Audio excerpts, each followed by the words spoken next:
एक बार एक बहुत ही दुखी व्यक्ति एक महात्मा के पास आकर कहता है, मैं अपने जीवन से बहुत दुखी हूं। मैं अपनी बीवी, बच्चों और अपने परिवार को भी खुश नहीं रख सकता। मैं अपने लिए भी कुछ नहीं कर पा रहा। कभी कभी तो मुझे अपनी जिंदगी को खत्म कर देने के भी ख्याल आते हैं। आप इतनी साधनाएं करते हैं, इतनी तपस्या करते हैं, क्या आप मुझे कोई ऐसा मार्ग बता सकते हैं जिससे मैं अपने बुरे वक्त से बाहर आ सकूं? मेरा बहुत बुरा समय चल रहा है। 2 वक्त की रोटी का इंतजाम करना भी मेरे लिए बहुत मुश्किल हो गया है। अब आप ही बताएं कि मैं ऐसे वक्त में मैं जिंदा रहूं तो कैसे रहूं, कैसे अपने परिवार को खुश रखूं? कृपया करके कोई साधारण सा तरीका बताने की कृपा करें ताकि मैं आसानी से समझ सकूं, क्योंकि मैं बहुत पढ़ा लिखा नहीं हूं। अगर आप बड़ी से बड़ी ज्ञान की बातें करेंगे तो शायद मैं कभी समझ भी नहीं पाऊंगा। यह सुनकर महात्मा ने मुस्कुराते हुए कहा कि तुम एक काम कर सकते हो। फिर महात्मा ने सामने की ओर इशारा करते हुए कहा कि उस ऊंची पहाड़ी पर एक मंदिर है और उस मंदिर के पास चींटियों का एक घर है जहां पर हजारों चींटियां रहती हैं।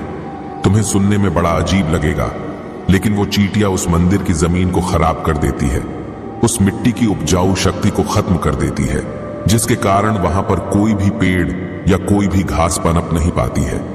तुम मेरा एक काम करो, उसके बाद मैं तुम्हें तुम्हारे सवालों के जवाब दूंगा। तुम 7 दिन तक रोज उस पहाड़ी पर जाओ और उस चींटियों के घर को तहस नहस कर दो, उसको तोड़ दो। जब भी तुम्हें कोई चींटियों का घर दिखे मंदिर के आसपास तो उसे वहीं पर तहस नहस कर देना। लेकिन याद रहे, घर को तोड़ने में कोई भी चींटी मरनी नहीं चाहिए। इस बात को समझने का प्रयास करते हुए वो युवक वहां से चला गया। शायद उसको कुछ समझ में नहीं आया था कि महात्मा जी ऐसा क्यों करवा रहे हैं। तो वो उन चींटियों पर अन्याय कर रहे हैं, उनका घर तोड़वा रहे हैं, उन्हें नुकसान पहुंचा रहे हैं। आखिर कौन महात्मा ऐसा करेगा? लेकिन फिर भी उस महात्मा की बात मानते हुए वो अगले दिन से ही पहाड़ी पर जाना शुरू कर देता है। जब वो पहले दिन पहाड़ी पर पहुंचता है तो देखता है कि बहुत सारी चींटियां अपना खाना जुटाने में लगी हुई है। सारी चींटियां कतार से चल रही है और अनाज के छोटे छोटे कण उठाकर अपने घर में जमा करती जा रही है। ये देखकर पहले तो उस युवक का मन कमजोर पड़ गया। उसने सोचा कि ये इतनी मेहनत करके अपना घर भर रही है और मैं इनके घर को तबाह कर दूंगा तो इनको कितना बुरा लगेगा।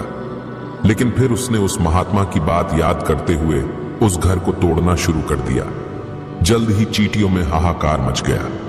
वो इधर उधर दौड़ने लगी। अभी तक जो कतार से चल रही थी अब वो बिखर गई और इधर उधर अपनी जान बचाने के लिए भागने लगी। थोड़ी देर में घर टूट गया और सारी चींटियां इधर उधर छुपने के लिए भाग चुकी थी। ये करने के बाद वो युवक दुखी मन से वापस अपने घर पर लौट आया। उसका मन परेशान था, दुखी था, पश्चाताप से भरा हुआ था।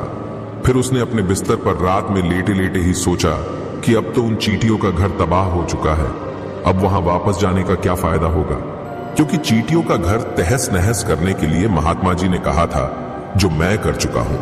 लेकिन फिर कुछ सोचकर अगले दिन उसने फिर से जाने का निश्चय किया और अगले दिन सुबह सुबह उठकर वो वापस उसी पहाड़ी पर पहुंच जाता है। पहाड़ी पर पहुंचकर वो उसी जगह पर पहुंचता है जहां पिछले सुबह उसने उस घर को तहस नहस कर दिया था। लेकिन वो ये देखकर चौंक जाता है कि उन चींटियों ने फिर से अपना घर उसी जगह पर बना लिया था और अब वो फिर से अपने घर के लिए सामान इकट्ठा करने में जुटी हुई थी। उस आदमी को देखकर लगा कि ये चींटियां कितनी मूर्ख है। इनको पता है कि कल ही इनका घर इसी जगह पर तबाह किया गया था और उसी जगह पर उन्होंने अपना नया घर भी बना लिया। और ये सोचकर वो आदमी हंसने लगा। लेकिन फिर से महात्मा की बात याद करते हुए उसने उन चींटियों का घर फिर से तबाह करना शुरू कर दिया। फिर से उन चींटियों में हलचल मच गई और थोड़ी देर में वो चींटियां इधर उधर अपनी जान बचाने के लिए भागने लगी। कुछ ही देर में उनका घर फिर से नष्ट हो गया और वो युवक थोड़ा संतोष के भाव से कि इस बार तो मैं अच्छी तरह से उस घर को तबाह कर दिया है, अब तो वो चींटियां यहां पर अपना घर बना ही नहीं पाएंगी। इसीलिए जाने से पहले उसने उस घर पर ठंडा पानी भी डाल दिया ताकि चींटियां वहां पर अपना घर न बना सके। और इस तरह अपना कर्म पूरा करके वो युवक फिर से अपने घर लौट आया। आज रात में सोते वक्त फिर से वो युवक यही सोच रहा था कि क्या महात्मा ये सही काम करवा रहे हैं? क्या किसी का घर तबाह करना किसी सिद्ध पुरुष को शोभा देता है? क्या हो अगर वो महात्मा सिद्ध पुरुष हो ही ना, क्या होगा अगर वो मुझे बेवकूफ बना रहे हो? लेकिन फिर उसने निश्चय किया कि मैं अपने काम को पहले पूरा कर लेता हूं। उसके बाद ही पता चलेगा कि महात्मा मुझे से ऐसा क्यों करवा रहे थे, और यही सोचकर वो रात में सो जाता है। अगले दिन सुबह उठकर वो फिर से उसी पहाड़ी की ओर निकल जाता है। पहाड़ी पर पहुंचकर वो उसी जगह पर पहुंचता है जहां पर उसने उनके घर को तबाह कर दिया था, और वो ये देखकर खुश हो जाता है कि वहां पर कोई भी घर नहीं था। सारी चींटियां वहां से भाग चुकी थी। अब उसने सोचा कि अब मेरा रोज रोज आने का क्या फायदा होगा, क्योंकि चींटियां तो अपना घर बदल चुकी है, और महात्मा जी ने मुझे 7 दिन आने के बाद कहा था, लेकिन आज तो तीसरा ही दिन है। अब बाकी 4 दिन वापस आने का क्या फायदा होगा। और यही सोचकर उसने निश्चय किया कि यहां से वो सीधा उसी महात्मा के पास जाएगा और उनको ये सारी खबर बता देगा। जब वो वापस मुड़कर उस पहाड़ी से उस महात्मा की कुटिया की तरफ जाने लगा, तभी अचानक उसकी नजर एक और घर पर पड़ी जो कि चींटियों का ही बनाया हुआ था। मतलब कि वो घर चींटियों ने ही बनाया था, और अब वो चींटियां नए घर में वास कर चुकी थी। ये नया घर उनके पुराने घर से थोड़ी ही दूरी पर था, और जब उसी युवक की नजर उस घर पर पड़ी तो उसने सोचा कि शायद महात्मा को पता था कि ये चींटियां अपना घर यहां से बदलकर किसी दूसरी जगह पर बना लेगी, इसीलिए उन्होंने मुझे 7 दिन आने के बाद कहा था। और ये विचार करके वो उनका नया घर भी तोड़ने के लिए पहुंच जाता है। जब वो वहां पहुंचा तो चींटियां उसी तरह अपने कार्य में लगी हुई थी।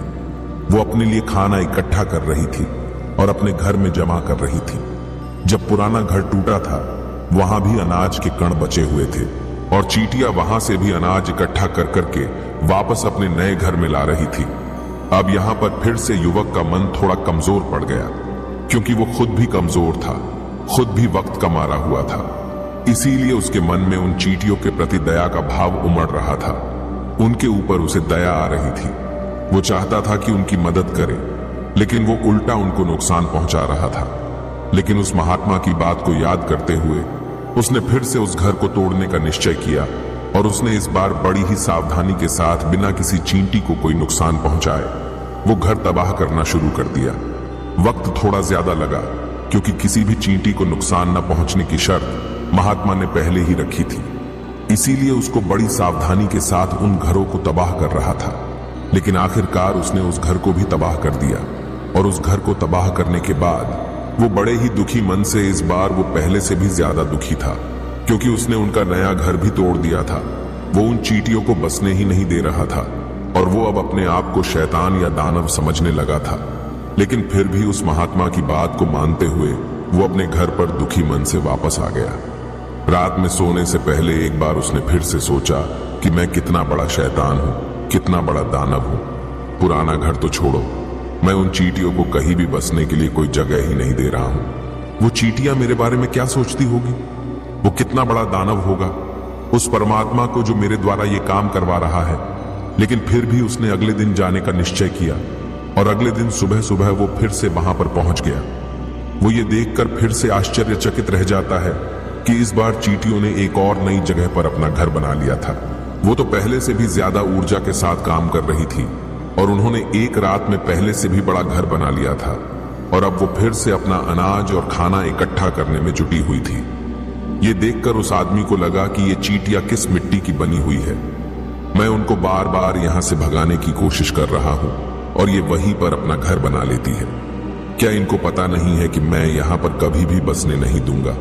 ये चींटी है, दिखने में इतनी छोटी है, लेकिन फिर भी ये मुझसे हार नहीं मान रही है। बड़ी ताज्जुब की बात है। और इस बार उसने गुस्से में उस घर को तहस नहस करना शुरू कर दिया। लेकिन इस बार तहस नहस करते हुए कुछ चींटियां वहीं पर मर गई, उसके पैरों तले कुचल दी गई। कुचलने के बाद जब वो अपने अहंकार से बाहर आया तो उसने देखा कि गुस्से में उसने उन चींटियों को कितना क्षति पहुंचा दी है। उसका मन पश्चाताप से भर गया, और वो रोता हुआ अपने घर की तरफ बढ़ गया। रात में सोते वक्त उसने सोचा कि मैं उन चींटियों पर बहुत ज्यादा अत्याचार कर रहा हूं, अब इससे ज्यादा अत्याचार मैं नहीं कर पाऊंगा। और यही सोचकर वो अगले दिन उन चींटियों के लिए अपने घर से थोड़ा आटा लेकर उसी पहाड़ी पर पहुंच जाता है। आज उसके मन में उन चींटियों के प्रति श्रद्धा का भाव था, दया का भाव था। आज वो उनकी मदद करना चाहता था, और जब वो वहां पर पहुंचा तो चींटियां फिर से अपने नए घर को बनाने में जुटी हुई थी। उसने बड़े ही करुणा के साथ उन चींटियों को अपना लाया हुआ आटा खिलाया। अगले 7 दिनों तक वो ऐसा ही करता रहा।